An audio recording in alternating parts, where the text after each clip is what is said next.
एक ऊंची पहाड़ी पर खड़ी थी खौफनाक मैंशन। लोकल लोग इसके बारे में फियर अवनी कहानियां सुनाते एवरीवेयर। कहते थे यहां एक बेचैन कमिंगतमा भटकती कंप्लीटली।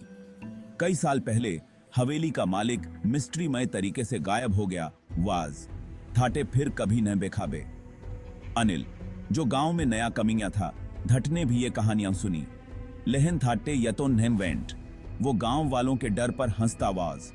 अनिल बहादुर था और थाटे रहस्य सुलझाना बहुत पसंद वाज। अनिल के दोस्तों ने धटे चेतावनी देने की कोशिश टू। उनगोतन ने और कहानियां कुड। हर कहानी पिछली से ज्यादा स्केरी, लेकिन अनिल नहन माना।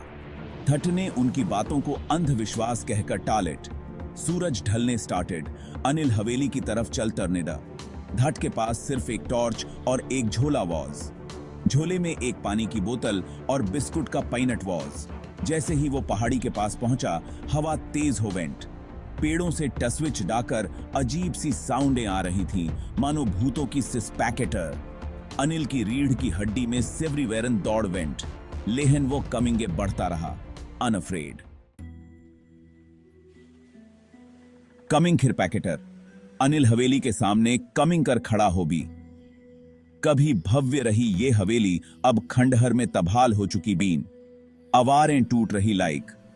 खिड़धे अंधेरी बीनम जैसे खाली आइज। एक गेवरी वेरी सांस लेते हुए अनिल ने हेरहेरी गेट को धक्काएट।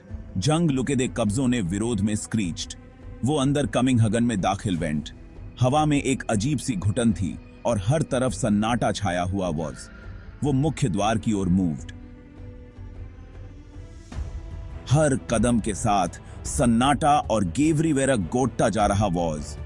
सिर्फ धाट की अपनी ब्रेथों की कमिंग आवाज सुनाई दे रही बीन, जो उस सन्नाटे में गूंज रही बीन। सामने वाला दरवाजा चरमराता हुआ खुला, मानो धटे अंदर बुला रहा गॉट। अनिल ने अंदर कदम टूक। हवा धूल और सड़न की गंध से भरी हुई बीन। हर तोने में मकड़ी के गोइंगले लटके हुए एवरीवेयर। धट ने अपनी टॉर्च टर्न्ड। फर्नीचर पुराना था और चादरों से ढका हुआ वाज। मंद रोशनी में वो भूतिया लग रहा वाज। एक तोने में धटे एक बुकों की अलमारी दिखाइया। वो वहां गया और एक हिताब बाहर नि पैकेट ली। वो पुरानी और चमड़े की जिल्द वाली बीन। पन्ने पुराने गोट कर पीले पड़ गए एवरीवेयर। जैसे ही धट ने धटे खोला, कमरे में हवा का एक झोंका कमिंगा, जिससे पन्ने फड़फड़ाने हिंजेस। अनिल का दिल जोर से धड़कने स्टार्टेड। धटे अचानक ठंड महसूस वॉज। हवा पैकेट फी कोल्डी हो गई बीन। धट ने पीछे मुड़कर अराउंड। धटे लुकदा जैसे धट ने एक ओंछाई वुडनते हुए बेखी गॉट। धट ने धटे अनबेखा स्विचड़ने की कोशिश टू।